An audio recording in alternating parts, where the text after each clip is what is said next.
Masih dengan Profesor Kardus, tak berijasa tapi jenius. Iya, jika kalian sering melihat film-film fiksi, terutama film-film action, perang antar bintang di luar angkasa, pasti kalian tak asing dengan senjata yang umum digunakan di luar angkasa atau di ruang hampa. Tokoh-tokoh fiksi dalam film-film tersebut umumnya menggunakan particle beam weapon atau senjata sinar partikel, sebuah jenis senjata yang terlihat jauh lebih kompleks dan realistis jika digunakan pada perang di luar angkasa, bahkan lebih berenergi daripada senjata sinar laser.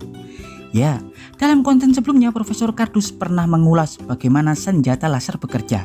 Yang diketahui senjata laser telah banyak dikembangkan untuk senjata militer oleh negara-negara maju seperti Amerika Serikat dan Rusia. Hal yang jauh berbeda dengan senjata pancaran partikel yang hingga saat ini belum diaplikasikan dalam penggunaan militer karena sistem senjata ini lebih kompleks dan rumit. Umumnya negara-negara seperti Amerika Serikat dan Rusia masih terus melakukan riset mendalam untuk memaksimalkan potensi sinar partikel dalam senjata portable di masa depan. Tapi yang pasti, senjata partikel beam tidak sepenuhnya merupakan senjata fiksi. Teknologi seperti ini nyata adanya yang dapat diciptakan dari pengaplikasian fisika yang memanfaatkan medan elektromagnetik atau mengakselerasikan partikel. Dan kali ini, Profesor Kardus akan mengulas probabilitas partikel beam weapon untuk diaplikasikan dalam kehidupan nyata. Tapi sebelum Profesor Kardus mengulas fakta tentang senjata pancaran partikel, jangan lupa like dan subscribe di channel Profesor Kardus. Tak berijasa, tapi jenius. Untuk mendapatkan informasi dan notifikasi-notifikasi terbaru dari sudut-sudut bumi dan sudut-sudut alam semesta lainnya. Particle beam weapon atau senjata sinar partikel, sebuah senjata teknologi tinggi yang memanfaatkan pancaran partikel atom atau subatomik berenergi tinggi untuk menghancurkan atau merusak target, terutama struktur atom target. Senjata pancaran partikel adalah senjata energi terarah yang mempercepat atau mengakselerasi dan memfokuskan partikel dengan massa super kecil menggunakan bahan seperti medan elektromagnetik. Prinsipnya sama persis dengan proses mengakselerasikan partikel dalam akselerator partikel seperti pada sinkotron atau LHC, Large Hadron Collider, atau akselerator linier dan lain-lain. Sistem seperti ini juga beroperasi pada perangkat sinar X atau X-ray atau radioterapi. Umumnya senjata penyinaran partikel atau particle beam dapat menggunakan jenis partikel dasar seperti elektron yang bermuatan negatif atau proton yang bermuatan positif atau atom merkuri. Bahkan dapat juga menggunakan antimateri atau muon yang memiliki efek atau daya rusak lebih masif. Tapi partikel-partikel seperti itu sangat sulit didapat atau diciptakan, juga berharga sangat mahal. Dan yang paling mudah tentunya menggunakan partikel elektron, karena partikel elektron jauh lebih ringan atau 2000 kali lebih ringan daripada partikel proton.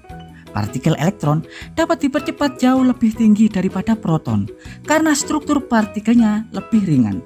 Tapi untuk tingkat kerusakan yang dihasilkan, pastinya partikel yang masanya lebih berat memiliki daya rusak yang lebih tinggi.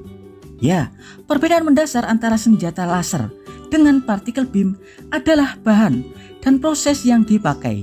Umumnya, senjata sinar laser menggunakan gas yang terionisasi hingga menghasilkan panas atau suhu tinggi.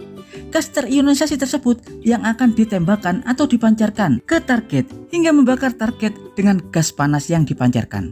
Tapi particle beam murni menggunakan partikel yang diakselerasikan atau dipercepat. Tentunya, senjata laser dapat bergerak lebih cepat karena laser bergerak menggunakan kecepatan cahaya dan particle beam bergerak sedikit lebih lambat di bawah kecepatan cahaya. Meski begitu, daya rusak yang dihasilkan oleh partikel yang dipercepat lebih masif daripada sinar laser terionisasi. Anda pasti pernah mendengar kisah seorang ilmuwan Rusia, yakni Anatoly Burgorsky, yang tertembak partikel beam saat memperbaiki akselerator partikel, di mana kepalanya tertembus pancaran partikel berenergi tinggi dengan sekejap mata. Untungnya saat itu Burgorsky masih bisa selamat karena partikel tidak menembus area fatal di kepalanya. Ya, kejadian seperti itulah yang akan Anda terima jika Anda terpapar dan tertembak oleh senjata partikel beam. Diketahui banyak proses atau cara yang dapat digunakan untuk mengakselerasikan atau mempercepat gerakan partikel. Salah satu yang paling umum adalah induksi magnetik yang memanfaatkan induksi dari medan magnet Proses ini akan mempercepat gerakan partikel hingga mendekati kecepatan cahaya, sekaligus menghasilkan dan memperkuat energi partikel menjadi lebih tinggi, seperti yang umum digunakan pada akselerator partikel.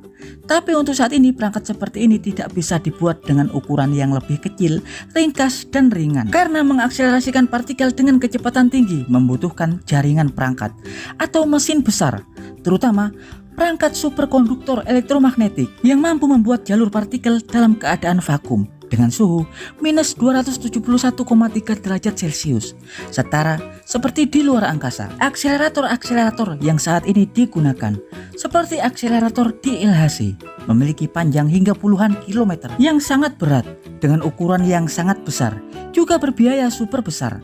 Oleh karena itu, untuk saat ini umumnya negara-negara besar lebih fokus untuk melakukan riset pada senjata laser generasi terbaru, di mana perangkat yang diciptakan tidak sekompleks perangkat untuk mengakselerasikan partikel. Ya, dan berikut adalah informasi singkat dari Profesor Kardus tentang senjata sinar partikel. Profesor Kardus dari Bevatron, Amerika Serikat, mengabarkan.